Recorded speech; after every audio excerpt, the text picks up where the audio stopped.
Welcome to the Vault Excel. Thank you for joining me. This is live number one. The New York City jail where Sean Diddy Combs is being held was targeted with an interagency operation Monday, federal prison officials said. The Metropolitan Detention Center in Brooklyn is currently housing Combs on sex trafficking, racketeering charges. Other profile inmates such as R. Kelly, Sam Bankman-Fried have been housed there over the years. The Federal Bureau of Prisons told CBS News in a statement, the operation was designed to achieve our shared goal of maintaining a safe environment for both our employees and the incarcerated individuals housed at the MDC Brooklyn. The statement added there is no active threat at the facility. The Bureau partnered with the U.S. Department of Justice Office of the Inspector General and other law enforcement agencies for the sweep. The operation comes as the MDC Brooklyn faces increased scrutiny over deaths, violence, dismal conditions. The Bureau of Prisons and the Justice Department have been pushing to fix the problems and hold perpetrators accountable. Last month, 9 inmates were charged in a series of attacks at the troubled jail. Federal prosecutors shared serious safety and security concerns, including 2 inmates being stabbed to death and a correctional officer shooting at a car during an unauthorized chase. MDC Brooklyn is the only federal jail in the city since MCC New York, where Jeffrey Epstein died by suicide, closed in 2021. The waterfront industrial complex houses 1,200 people, mainly those awaiting federal trial in Manhattan and Brooklyn. Inmates at the MDC Brooklyn previously won a $10 million class action settlement over frigid conditions during an 8-day blackout in 2019. Kelly sued the jail for wrongly putting him on suicide watch after his sentencing in 2022, and Bankman-Fried's attorney said he survived on bread, water, and peanut butter after the jail failed to provide vegan food while he was there last year. Well, Bankman, if you want vegan, you should have not broken the law, and you could eat whatever you want to eat. Just saying. Ja Rule also stayed at MDC Brooklyn for a brief time on gun charges, and Reverend Al Sharpton went on a hunger strike while serving a 90-day sentence there in 2001 for protesting the U.S. Navy bombing of the island of Vieques in Puerto Rico. Those are the latest developments pertaining to the MDC. So they did a sweep. I'm curious to why they did the sweep. I feel like there was probably a reason why. They're not going to tell us why, but I do believe there was some reason, because after 9 assaults and mistreatment allegedly of the inmates, food complaints, R. Kelly's mad because he was on a suicide watch, whatever the situations are, unkempt conditions, why would you now do a sweep?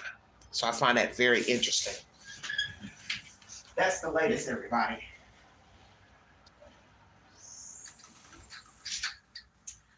Okay, now we're going to get to the next news. Hello, Venomous. Thank you for joining me. We're also going to talk about the national government pertaining to Sean Puffy Combs. 1 second, everybody. Got so many stories to bring you pertaining to Sean Puffy Combs. Oh my goodness. Hold on 1 second.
All right, everybody, sorry about that. Okay, let's get back to business. So now we have the MDC sweep. They're saying it was no big deal, no security threat. I still feel like there was a reason why they did the sweep. Naturally, as I said, they probably won't tell us why. But obviously, they didn't find anything harrowing because they didn't reveal that either. But now we have information about a gag order. Because Diddy's lawyers feel like the government has leaked information pertaining to what they seized from his homes.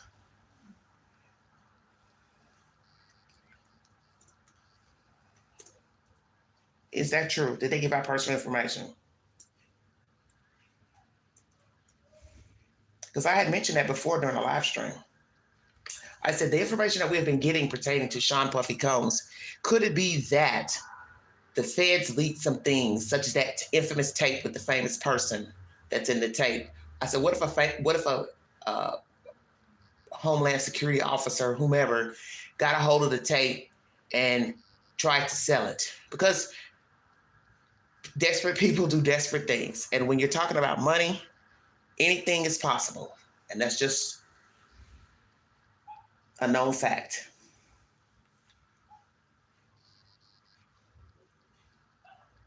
Okay. 1 second, trying to pull this information up. I was trying to find a source that has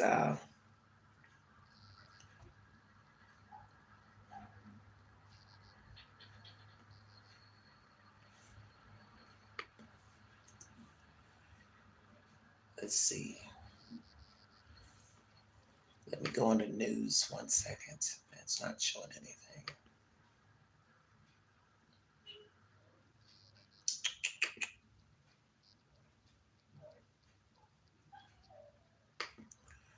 Well, this article is by All Sides. Thank you for joining me.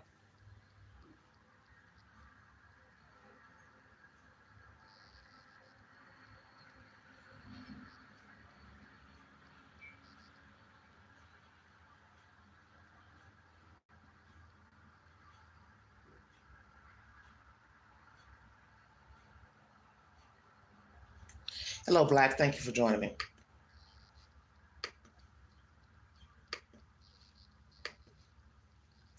Well, this content's not coming up for some reason.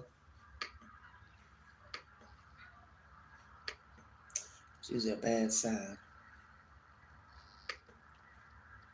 I don't know if I'll be able to watch it on this X or not.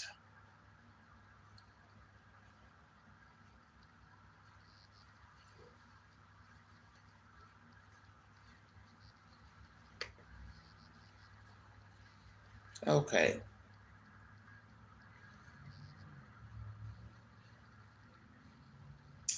Now it says my account's been locked. Oh, God. These apps kill me. 1 second.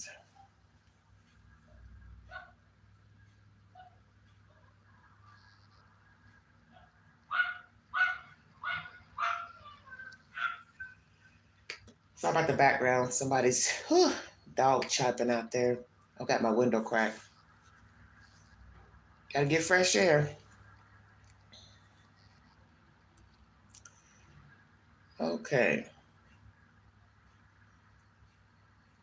Sean Diddy Combs won a small victory in court after a judge slapped down federal agents suspected of leaking information in a sex trafficking case. Diddy's lawyers had asked for a gag order on the feds after the Post detailed the embattled musician's depraved alleged freak-offs and quoted a federal law enforcement source involved in the probe who called the orgy sick, S-H-I-T.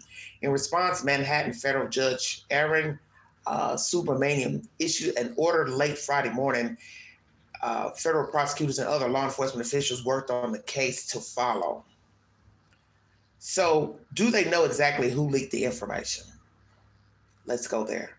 This source is All Sides. Do they know who leaked the information? Do they have an idea? Will that person or persons be reprimanded? Don't know.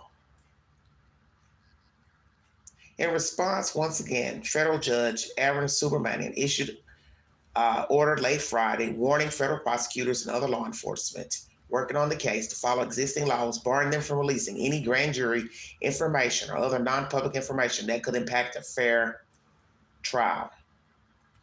Do you feel like he'll get a fair trial?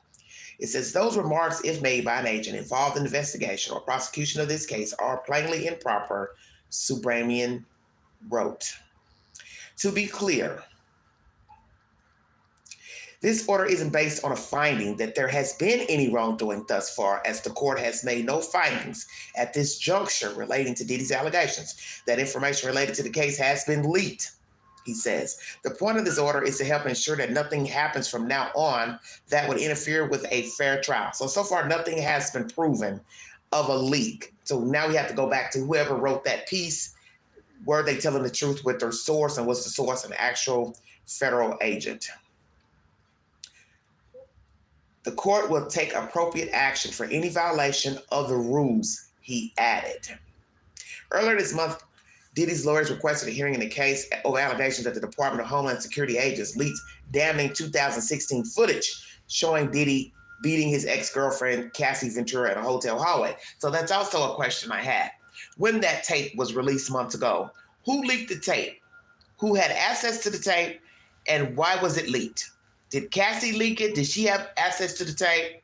Did the person who had the tape, who was paid the $10,000, the alleged $10,000, did they leak the tape? Who had the tape? Who all has the tape? And who leaked the tape? Very interesting. The hearing, which is still pending, sought to bar the feds from improperly sharing any additional information from the criminal case with the press. Combs is facing racketeering sex trafficking charges over allegations that he ran his record label, Bad Boys Records, like a criminal enterprise for more than a decade. The rapper, who is currently locked up in federal detention in Brooklyn, has pleaded not guilty to all the charges. Diddy's legal team and an SDNY spokesperson declined to comment. So, Diddy's legal team aren't commenting, and nor is the police department, I guess, of New York, or courts. They're not speaking pertaining to Sean Puffy Combs. Oh, wow. Hold on one second, everybody. This noise is annoying. I'm sorry. Just trying to get some fresh air, but obviously I can't. So we've got a sweep of the jail, the MDC in Brooklyn. We've got the feds under scrutiny for leaking information pertaining to Sean and that tape. So is there proof? Right now, the judge says nothing has come up thus far. Let me make that clear in this live stream.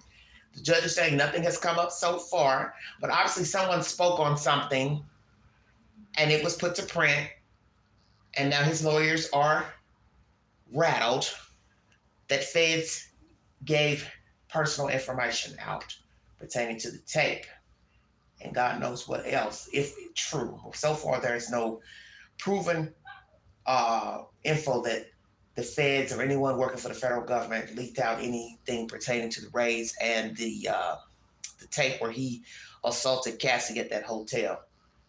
Ooh, Lord, what a mess. What a mess. Let's get down to the allegation of a boy who was 10 years old, went to audition for Sean, grown man now. Do you believe those allegations? Because last week it was a 13-year-old girl. I had to go back in my videos, and I said, I thought I already did a video on that. So last week it was a 13-year-old girl. She's an adult now, but her allegations that she was assaulted by him at 13. Now we have an adult who says he, a man, was assaulted as a boy by Sean Puffy Combs during an audition. Lord, it just goes on and on and on. It does not stop. Let's see what NBC News has to say about this debacle.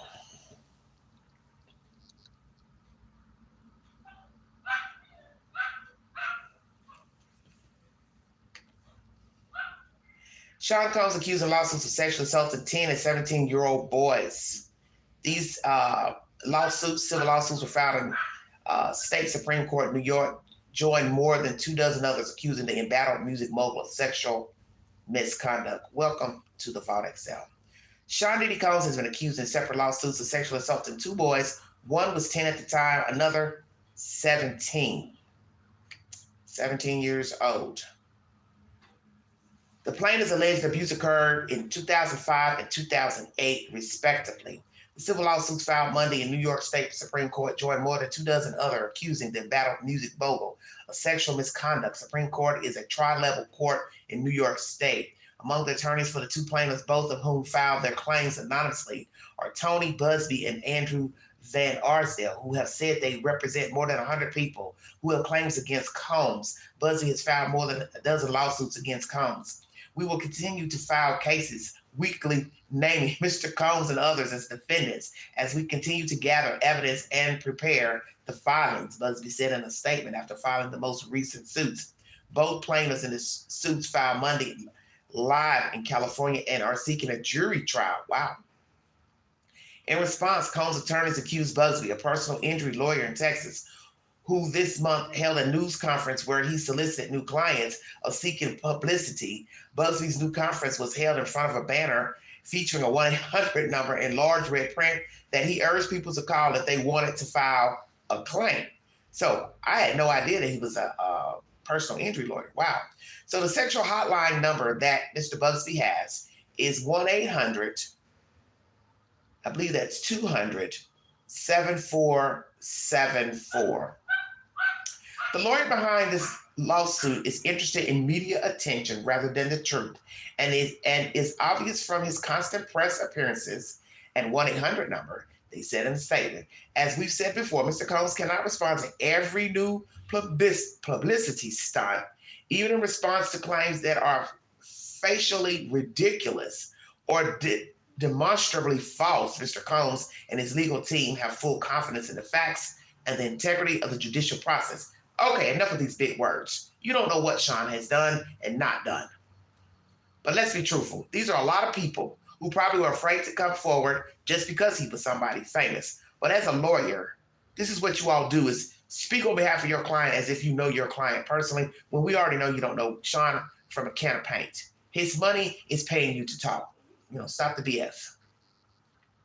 In court, the truth will prevail that Mr. Combs never sexually assaulted or trafficked anyone, man, woman, adult, or minor. Combs has pleaded not guilty to the charges of sex trafficking, racketeering, transportation to engage in prostitution.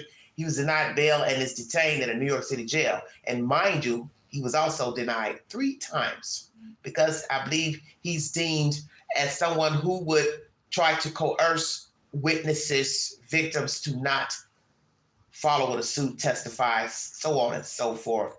That was mentioned in an affidavit by a judge, one of the judges who was presiding over one of the bail hearings. Federal prosecutors allege he coerced men and women to engage in sex acts, that he would silence victims through blackmail and violence. They also allege that Combs enlisted the help of his staff to aid in his criminal behavior. The indictment mentions 1 victim, but prosecutors have said there were multiple. The man who alleges Combs abused him when he was 10, an aspiring actor and rapper, traveled with his parents from California to New York City in 2005 and met with people in the music industry, according to the lawsuit. A consultant his parents had hired to help his burgeoning career arranged for him to audition for Combs, who allegedly indicated he wanted to meet with the child alone before meeting his parents. The complaint says he performed several rap songs for Combs, and Combs told him that he could make him a star and asked him what he would do to be one, to which the child responded he would do anything, the suit alleges. Afterward, a Combs associate gave the child a spiked soda, and Combs forced him to perform oral sex on him, the lawsuit alleges. The child lost consciousness, and when he awoke, his pants were undone and he felt sore, the complaint says. Combs threatened to badly hurt the child's parents if he told anyone what happened, the lawsuit says. According to the complaint, he immediately told his parents, who, like the child, were terrified of the potential consequences of reporting the abuse. This is bullshit. There is no way I'm going to allow somebody to rape my child, I don't care who they are, and not report it to the police, because that's your evidence, are the physical injuries to the child. And we already know once the child or a grown-up gets a physical exam, the doctor can let you know that the person was penetrated with an object or a penis. This is BS. This is absolute BS. The plaintiff has suffered and continues to suffer from severe depression, anxiety, and feelings of hopelessness and fatigue, according to the complaint, which says he had to be homeschooled because of behavioral issues that affected his relationships. The suit alleges he was deprived of a normal childhood and is unable to interact with others and live a normal life, okay? The other complaint alleges that in or around 2008, the plaintiff, who was 17 at the time, participated in a 3-day audition for the MTV reality show Making the Band, which Combs produced and used to assemble groups. The teen advanced to a stage of the process where contestants met in private rooms with Combs and his bodyguard, the suit alleges.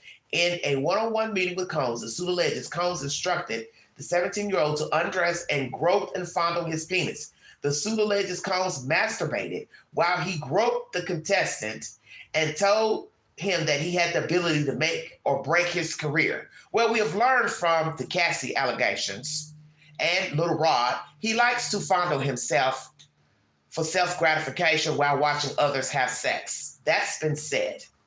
Now, is this person making these allegations up? I don't know, but we have heard these allegations before that came forward last year, November 2023. In a subsequent meeting, the suit alleges Combs again instructed the contestant to undress to prove he could embody a sex idol, a purported requirement for the band's image. During this alleged encounter, Combs forced the teen to perform oral sex on him and sodomized him, and allegedly reiterated that he could control the plaintiff's future in the music industry, according to the suit. On the third day, the suit alleges, the teen was forced to perform oral sex on Combs' bodyguard, identified only as T in the suit, during which time Combs allegedly groped and fondled both the plaintiff, wow, and the bodyguard. What the hell am I reading? Okay, now it's one thing to assume a bodyguard's involved just in giving the person a drink, the child a drink or another adult a drink. But now when you're saying the bodyguard is getting oral sex performed by the kid, and Sean is also having sex with the bodyguard, what in the hell did I just read? And what's upsetting, this is a 3-day event. Why would you go back after you realize you have been assaulted by this man? Why would you go back? I don't understand. Third day, forced to perform oral sex on Combs' bodyguard, identified as T in the suit, during which time Combs is allegedly groping and fondling both the plaintiff and the bodyguard.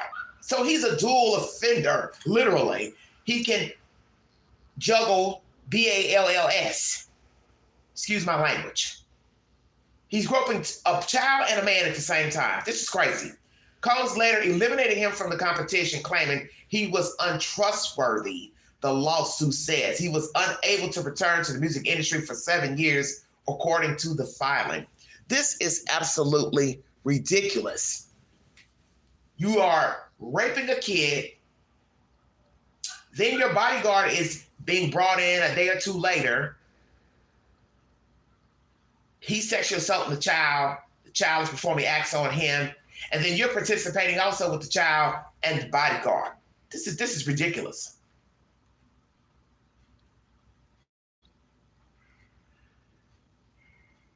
Because the contestant expresses discomfort and hesitation, Combs later eliminated him from the competition.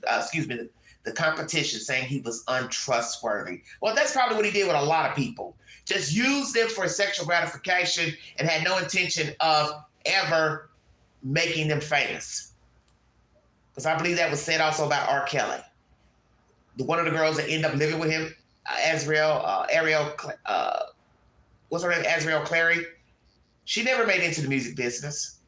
She was just a sex toy that he trafficked from the state of Florida all the way to Chicago, along with the other girl, Joy. I think that was her name. And none of them entered into nothing. No entertainment, no singing, no backup singing, no dancers, no nothing. Just sex toys. And to show you how naive they were, they both are living in a house with this man and having sex with him and probably having group sex as well, probably watching him have sex with other people. I also believe during that time there was allegations of defecation and urination by R. Kelly on the women. See, this is just absolutely ridiculous, the behavior of these heathens. So he returned to the music industry for 7 years. So it took, at least 7 years before he decided to return, In a previous interview with NBC News, Van Arsdale said the majority of the people who alleged they were abused as minors say they had met with Combs under the pretense of an audition or help advancing their careers. Combs has settled one of many civil suits that have been filed against him in the last year. Settled only one, let me repeat that. Combs has settled only one of the many civil suits, that have been filed. So that's Cassie Ventura. So my thing is this. If you settle with Cassie, that means there's some truth to the suit. Because if you now get all these lawsuits filed after hers, and then you say, oh, no, I ain't done that, I ain't done this, then why did you settle the suit with Cassie? Now, naturally, his lawyer would say, oh, well, just because he settled that suit with Cassie doesn't mean that's an admission of guilt. Well, then what does it say? Because if you're going to say now these people are lying, then why wasn't she considered a liar? Why would you pay her?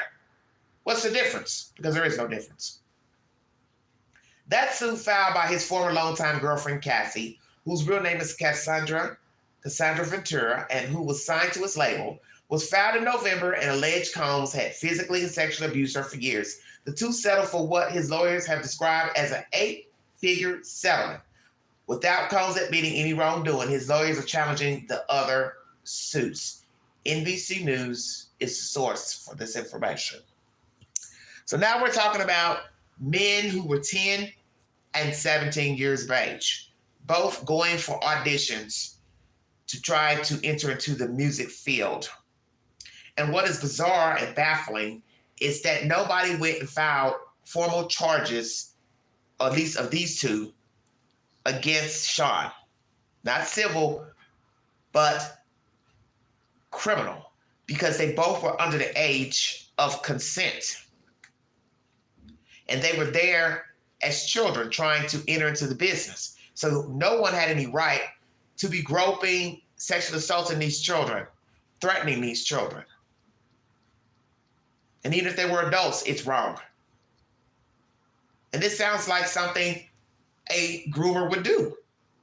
Lead you into thinking you're there for one purpose when you're there for another.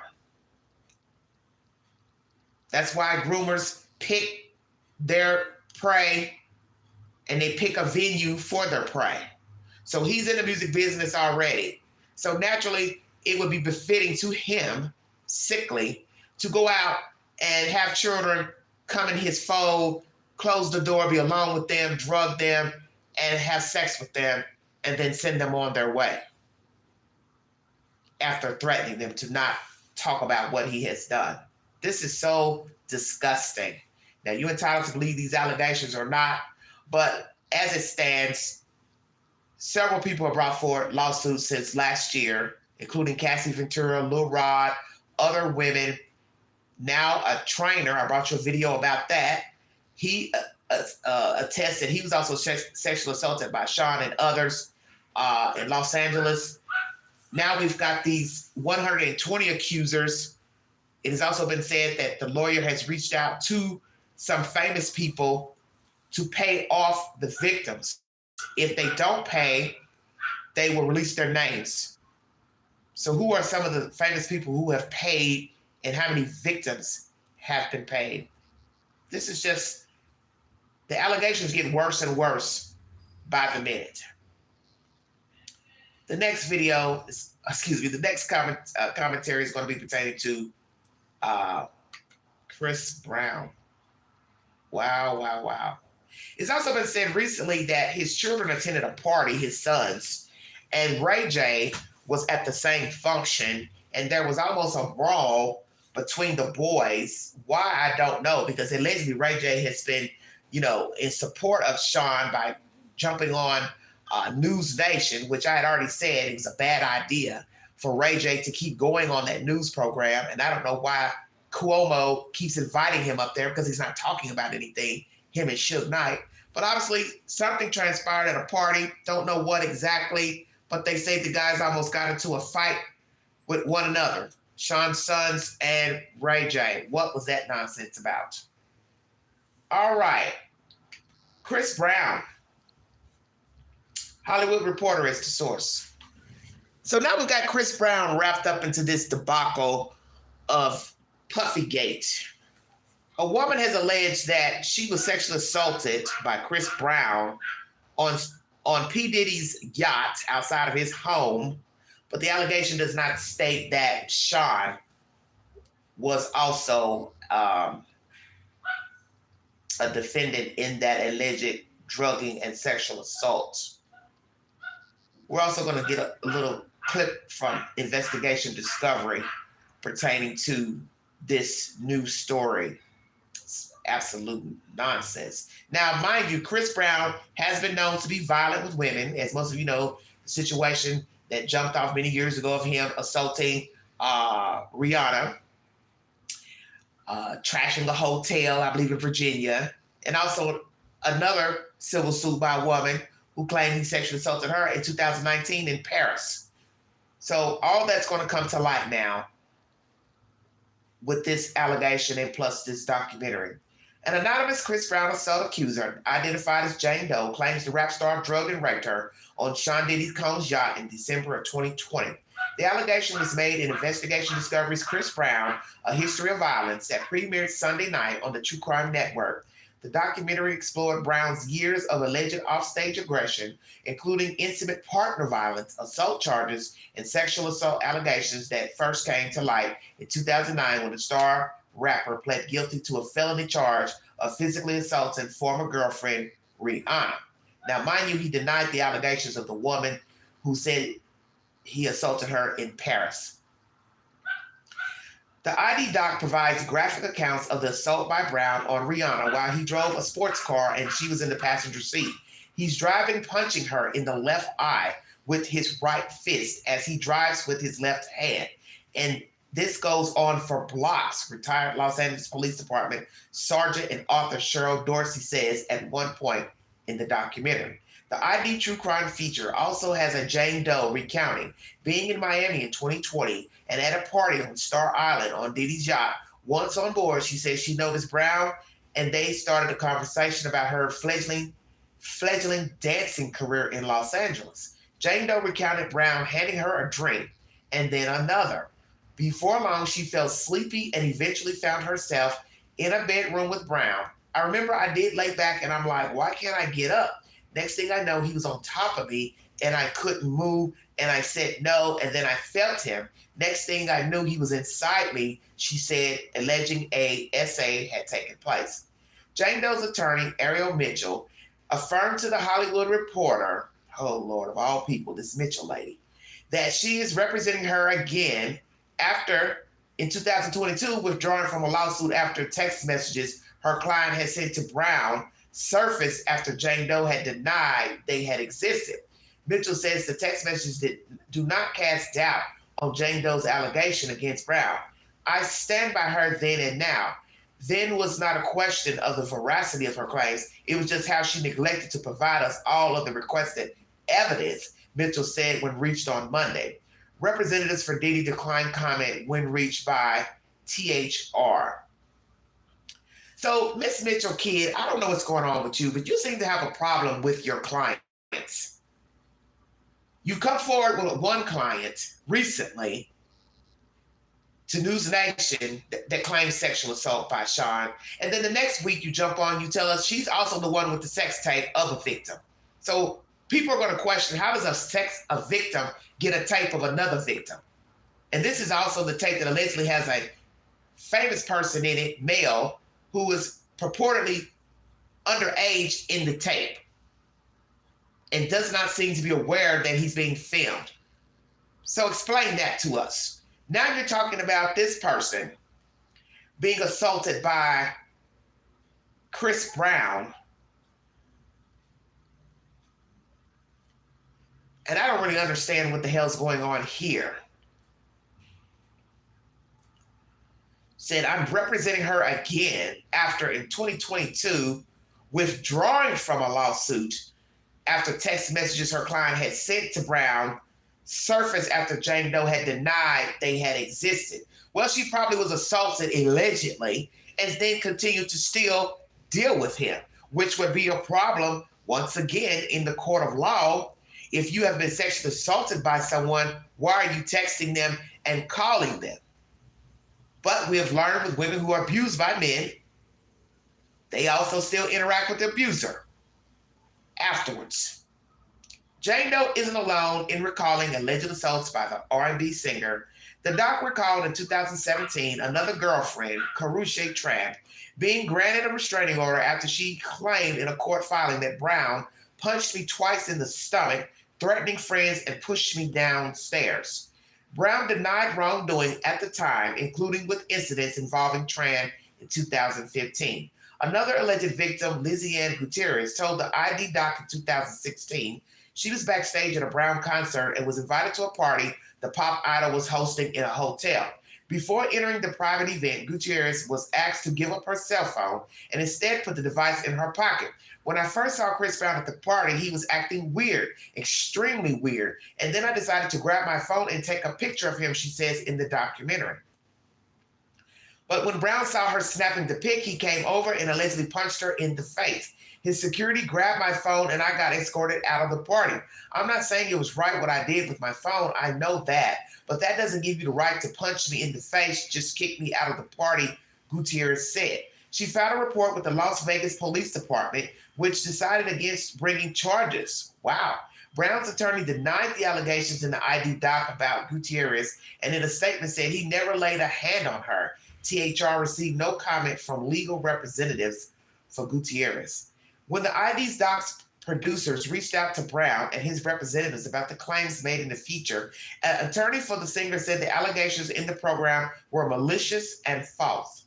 The View co-host Sonny Hostin, a former federal prosecutor, led an after-show discussion on domestic violence that aired after the doc on Sunday night.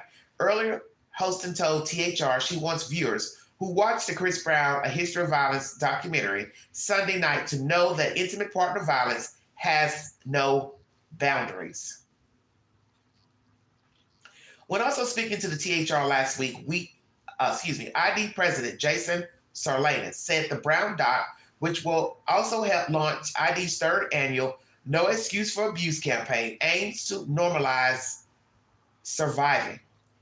Sarlanis argued the doc underscored barriers in the judicial system to curbing domestic violence. Our legal system is systematically and institutionally set up to make it very difficult for survivors to get their justice at the time they are prepared and ready to seek it, the True Crime Network head told THR.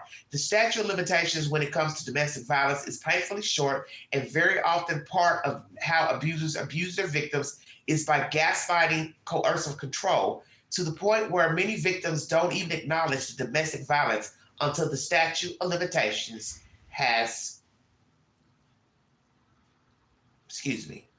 ceased. Wow, wow, wow. What a hot butter mess. Let's get a clip of this investigation discovery docuseries. Thank you for joining me. Woo! Lord, Lordy. So he's got allegations as well, resurfacing. Chris Brown, docuseries out pertaining to his behavior in the past with Rihanna and this Gutierrez lady who says he punched her in the face They took her phone. They should have known something was up anyway. Anytime somebody wants your phone, it's bad business. Never give up your phone going in anyone's house, party, or function. I'm giving my phone up. That should just be a warning before you enter. Hey, do not take any pictures. That's all. I was trying to get another feed on this Hollywood Reporter. It's not coming up. Hold on, everybody. Thank you for joining me. Strange. Sorry about this barking dog. Lord have mercy. Somebody needs to do something with their animal.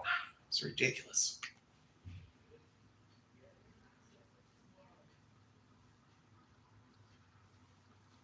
Making my head hurt. Report states Chris and Rihanna were driving in his little Lamborghini around town. Rihanna had seen something on his phone that made her think that he was dealing with another female. And by his own admission, when she confronted him in the car, he kind of got a little annoyed with her. So the nerve of her to have the temerity to talk to him and ask him and question him about whatever it is that he's doing. Chris tried to shove her out of the car, open the car door and get her out of the car. She had her seatbelt on, so that didn't work. Then he punched her in the eye. He punched her in the left eye. He's driving, punching her with his right fist as he drives with his left hand. And this goes on for blocks. And he kept punching her. And her mouth was filling up with blood. Chris Brown had said to her, "I'm going to beat the SHIT out of you." She tried to call her assistant. Her assistant didn't answer the phone. So she pretended that she had and that she was on the phone with her. And she said, "Please make sure the police are there when I get home."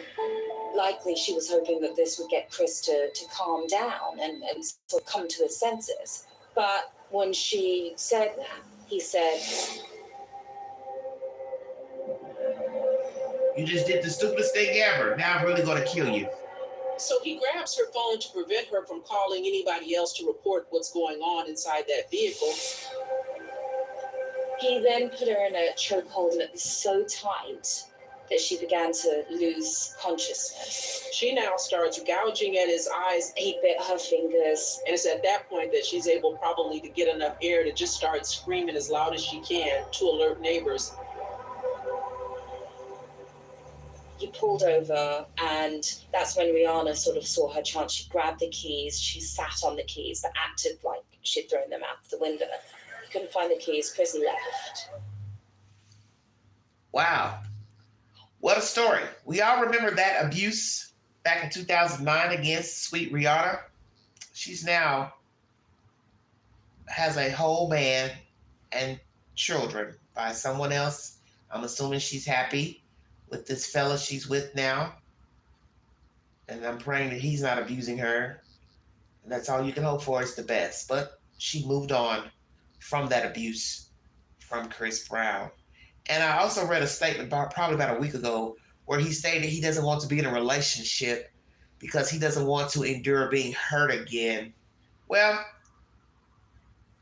I guess it depends on what you consider being hurt. Pay back some other, is it not? And that's what a lot of people don't understand about using and abusing people. Eventually, you will get back what you gave somebody else.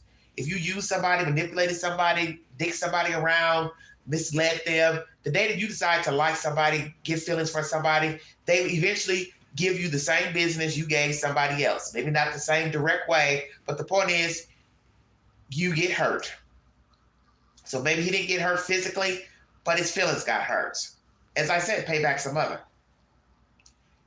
Here's another snippet of this ID documentary. Thank you for joining me.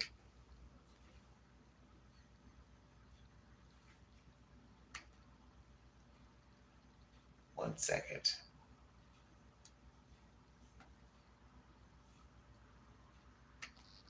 He was acting weak.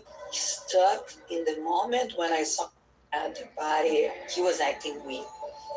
Extremely weird. And then I decided to grab my phone and take a picture of him.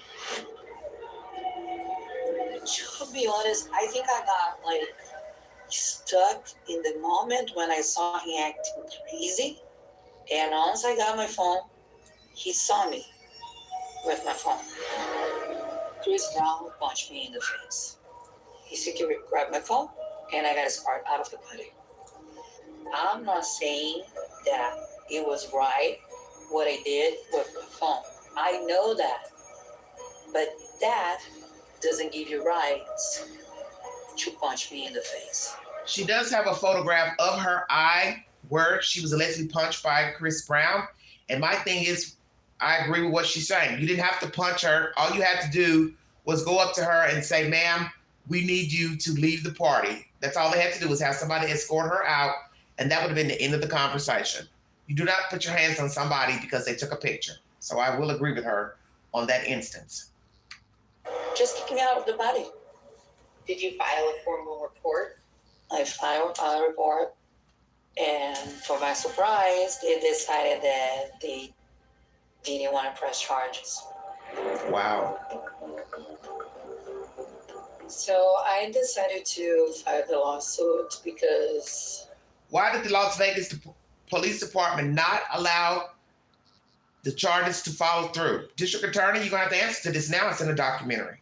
And this does not put you in a good light. Because now you're sending the message that it's okay for famous people to beat up other people for whatever reason and get a pass. That's the message you're sending to the universe. See, there's so many injustices done in our country with the legal system. Because everything starts with a police report. Everything starts with an initial police report in order to get charges filed. The district attorney has to decide that they will file charges pertaining to your allegation and the evidence in the police report. So she had wounds to show that she was hit in the eye, and yet you all said no. Why not? Because he's famous? Because what? She told him the truth? She told you all the truth? She took the picture? They asked her to leave? So you said, well, that's what you got. You got hit in the face because they told you not to take no pictures? See, I don't know what they told her. But the point is, when they saw her with the camera out, all they had to do was escort her out. Or they could have said, man, we need to, you erase the picture. We don't want pictures taken. Then you have to ask that question. Why not? Why did you not want her to take a picture? What was going on at this party that you didn't want filmed? Inappropriate behavior? Possibly so.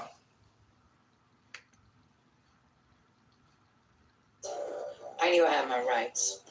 And in response, he posts a video. Obviously, somebody's looking to get a check or something. I don't know this old looking, this old, like, dusty. That just goes to show you that he's learned nothing. He came to Vegas, he probably came to my room, it was too ugly to get in. So the wow. message is that somehow you have no value or any worth to me if you're somehow not attractive. Yeah, So it should have wasn't said enough that. to physically assault her, but then to verbally and emotionally assault her on social media. It is the same strategies that Yeah. you would see in intimate partner relationships. Right after Chris has his position, it was the time that his lawyers decided to do the settlement.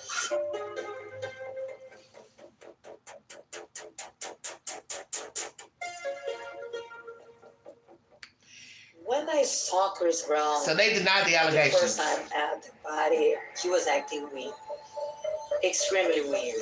Hold on, go back. But that doesn't give you rights to punch me in the face. Just kick me out of the party. Did you file a formal report?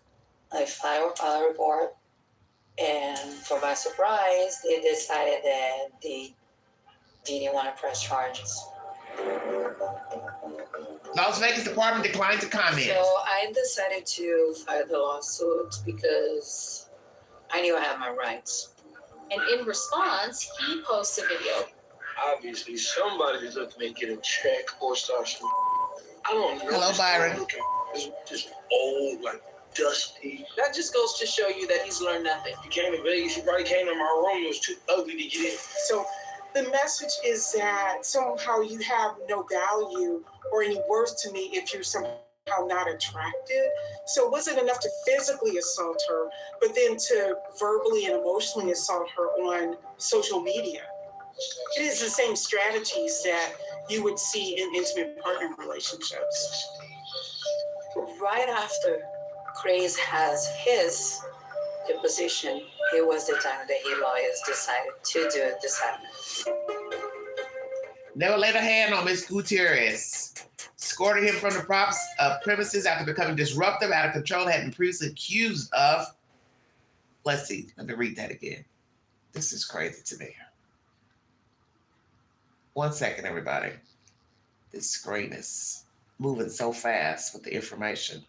Chris Brown's attorney denied these allegations. He claims he never laid a hand on Lizzie Ann Gutierrez, who he said was escorted from the premises after becoming disruptive and out of control and had been previously accused of similar behavior in other instances.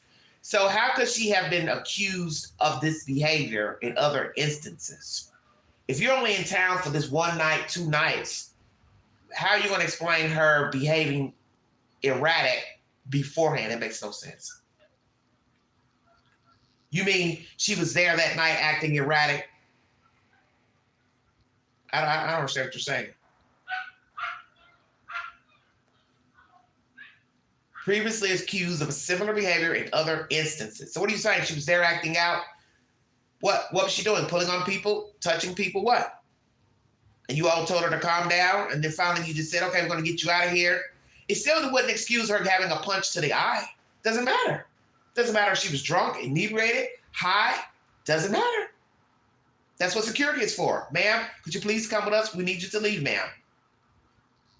And the fact that Chris talked about her looking old is so disrespectful. And that you probably got denied coming to my room. So he takes it a step further. Not only is she ugly, but oh, that's probably why you didn't get in my room, because you're ugly. Wow, really? This is the same man who is claimed he doesn't want a relationship with a woman because him don't like his feelings hurt. Chris, I'm very disappointed in you, because it's one thing that we as civilians have given you a pass, some of us, for how you treated Rihanna and you beating her up. And then time goes by, we're hoping you've changed, but obviously you haven't changed, because these allegations are coming from 2020, 2019, and the abuse against Rihanna was in 2009. So you're talking about 10 years later, you're still behaving badly, like your friend, Mr. Sean Puffy Combs, bad boy. And now we have an allegation that you sexually assaulted a woman outside of his home on his yacht. Don't know if that's true or not, but I said, oh my goodness, what are the odds of that? Another allegation with Sean nearby or in the vicinity. Hello, everybody. Thank you for joining me. This is just ridiculous to me. Absolutely ridiculous. All these stories of these men abusing women physically, mentally, verbally, sexually. Now we have allegations of children being sexually assaulted by Sean Puffy Combs. This is an all-around live pertaining to Sean Puffy Combs. I'm bringing you the latest developments. I can't even catch my breath, because every day there's something new about Sean.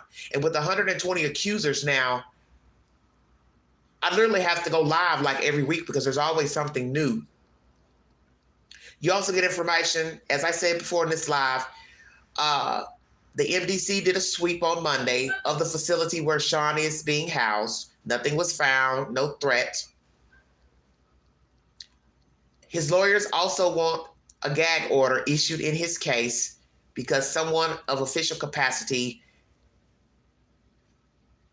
is believed to have leaked the tape of him beating up Cassie at that hotel years ago. The judge has found no improprieties thus far, but he's told everyone to act accordingly, because it's improper for anyone to be speaking or giving out any type of information pertaining to what was seized from his homes, any evidence, and or give comments. And I asked this before, did anybody take anything from his house? Because, you know, people do steal. Did anybody steal from him? Did anybody take any type of tape, device with any sexual acts and put it out to the public or for their own pleasure because people are weird. We have allegations of a 17-year-old, 10-year-old boy. They're now grown men. They're bringing forward allegations against Sean Puffy Combs. Last week, I brought you content. A girl was 13 years of age. Same guys want to help make her famous, and then he sexually assaults her. These kids don't even file charges. Parents don't file charges. Please go back to the beginning of the slide to get that said information. Also, allegations of his bodyguard indulging in sex with the victim, who was 17. And that information is so vile, I could barely repeat it. Sean, the bodyguard, and the kid, 17-year-old. And as I have said before, you can't say, well, I'm not that type of guy. I don't do these type of things, but you paid Cassie 8 figures. So that's 1 million and above.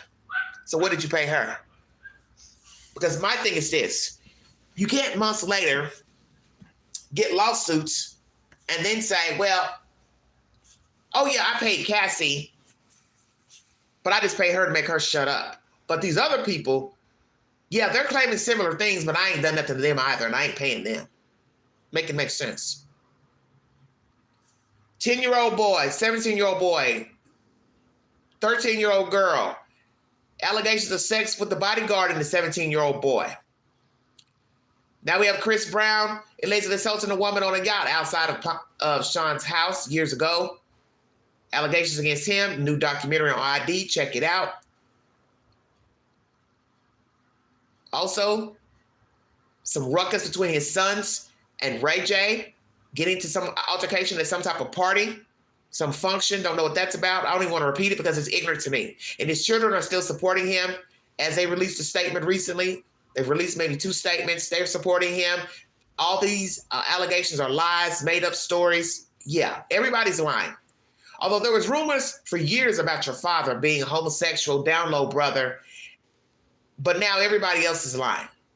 So where do you think those rumors came from? And I hate to, be mean towards his children because those are his children and people don't want to think the worst of their parents naturally. But you have to have pause because as we have this new allegation from R. Kelly's daughter, Joan, that he sexually assaulted her around the age of 8 to 10, what did I tell you before?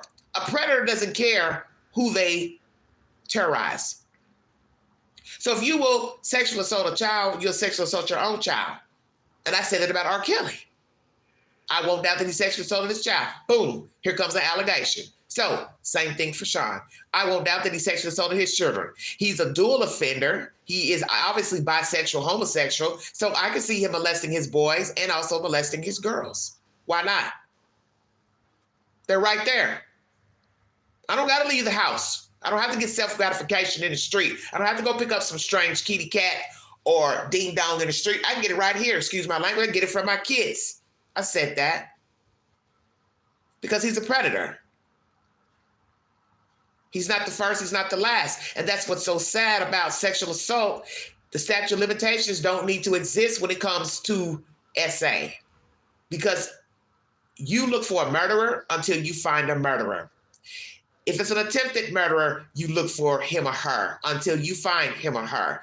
Well, sexual assault against man, woman, or child should have no statute of limitations. A crime is a crime. And that's the reason why so many women, men, children have been failed because of statute of limitations. It's sad that rape kits stay on the back burner at the police department, the lab. The lab don't have enough people to process the kits. The kits sit on the shelf, especially in major cities. So there's no justice for the victim. And while they're out here scared to death, their perpetrators walking around committing more crimes against said persons until they're finally caught. And the one thing we have learned about perpetrators, especially with SA, they will eventually move up to the level of homicide because they don't want to end up being apprehended or brought in for questioning for a victim. So what they do is they knock the person off the next person. Well, I ain't getting ready to go through that again. They're going to talk. They're going to tell. They're going to describe me. They're going to say what I did to him or her. Oh, I'll make sure the next person I assault, they won't talk. And we have seen this with serial rapists. They eventually become murderers. Now, lucky for Sean, knock on wood, because I really don't know, no one has popped up dead on his watch. But somebody mentioned that in my live about a month ago. And I said, that's a very good point, because you keep drugging people and drugging people. How do you know that one day somebody decides not to wake up from that little roofie? Maybe they have a heart attack or stroke. So hell, are we going to hear that next? Somebody didn't wake up from one of these freak-off sex parties and somebody dumped them off somewhere. And they were found, and medical examiner just assumed they overdosed or had a drug or had a heart attack or a stroke. Just saying. You don't know people.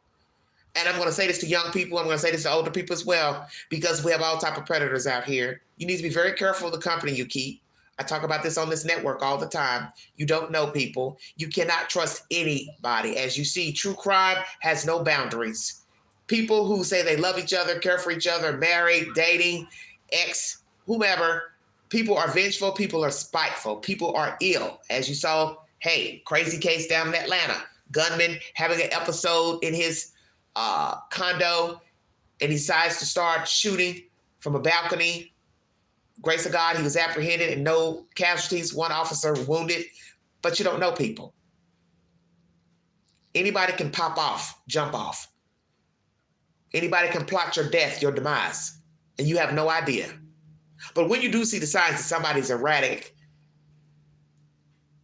the gaslighting you, talking down to you, putting their hands on you, you need to vacate the premises. Don't sit around and wait to see what they're going to do. Because we as people have a habit of giving people chances. And as I've said, most people don't even deserve the first chance, which is probably the initial meeting. You see signs in your first meeting with the person, something ain't right, and you still continue to talk to them anyway. Well, I'm not getting ready to question anybody, because people are people. Doesn't matter if it's music, entertainment, rap, it's all the same. People are people. We make everything. That's why it's called We the People in the Constitution. We the people make everything. A structure has no value without us in it. Just like this app. YouTube has no value without us. The creator, the people uploading content, Facebook, X, IG, it's all the same. We make the content. We are the problem, not the app, not the building, not the structure. We are the problem. We make the music. We make the movies. We act in the movies. We produce the movies. We are the problem. Once again, know the company that you're in. As I said, some behavior is unpredictable. You won't see it coming. But if you see signs that a person is erratic, they're talking down to you, they're nasty, filthy mouth talk, they're always berating people, berating women, men, children, run like hell. Because I have tolerated a lot in my lifetime, as I shared with you all briefly during a live the other day when I was out, trusting people, being friends with people that you already see signs that there's something wrong with them mentally, and you tolerate them because you've been friends with them or you've dated them, hell, might even be married to them, whatever. Know the signs. I'm with a miserable person. I'm in the company of a miserable person. Run like hell. Because you see, these people have gotten away with their behavior because it has been allowed.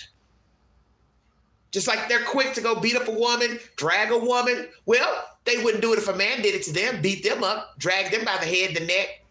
They stop that shit. See, what's good for the goose is good for the gander. You like going out here beating up women, beating up children? Well, somebody should whoop your ass and then see how you feel. You probably would stop. Because I always said a good ass whooping is usually what most people need. And I'm not condoning violence, but to some degree I am. Because if you're going out here hurting people, you should know you're going to get that back at some point. And although detectives would say it doesn't matter what a victim did, we're supposed to, find their killer, their abuser, whomever. But in the real world, with that being said, karma is a bitch. You cannot go out here and keep hurting people, harming people, and not think you're not going to get retribution. That's just life. The universe has to get it back. So no matter the scripture, whatever you believe as far as religion, doesn't matter what the detectives say, we fight for justice for all. The point is, you can't go out here exacting harm against people and think you're not going to one day be on the slab yourself, or be arrested, or be in a civil suit, such as what you see with Sean Puffy Combs. Sorry about the background noise. He's getting back what he gave out to the universe. He's a user, a manipulator. He's an essayer. He likes to take the cookie, take the nookie. He don't care. He doesn't discriminate, male, female, child. He's past a dual offender. He doesn't care.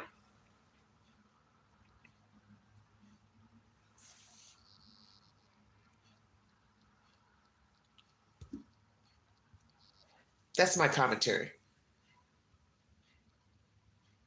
Sean Puffy Combs has been accused now of assaulting a girl, 13, 10-year-old boy, 17-year-old boy. They were children at the time of these assaults. They were trying to enter into the music entertainment business. Chris Brown has been implicated in a sexual assault that took place on Sean Diddy's yacht. I believe this is a rehashed accusation against Chris Brown. I played you commentary from ID channel pertaining to a documentary of Chris Brown's violent history. Please check it out. The jail where he's housed in Brooklyn did a sweep on Monday. The feds did a sweep. It is a very notorious facility that's had numerous problems. There was another facility that was open at one time, but it was closed because of the poor conditions and the crime that was taking place inside of the jail. And I don't think this jail is faring any better. Numerous allegations against Sean Puffy Combs. And these are allegations of people who were children at the time. 120 accusers, and that's not including the people who actually have civil suits against him, which is about 11 or 12 at this moment, plus the 120. And as I said, there was some ruckus between his sons and Ray J at a party. Don't know what that's about. It's not even worth pulling it up because I don't care for Ray J. And frankly, his children, I don't want to be discussing them because they are aloof to what's going on because they're aiding their father. And I won't doubt, as I said, he's probably sexually assaulted their children. They are in denial of the abuse from their father. And we'll just wait to see who will spin us a story that they were touched by Sean Puffy Combs. That's my latest developments. If you'd like to donate to this great network, $Beganji, 129 Cash App. Stickers and chats are always welcome during the live stream. The next live is pertaining to Shanquella Robinson. I will be back in a few minutes. Her mother has given a press conference.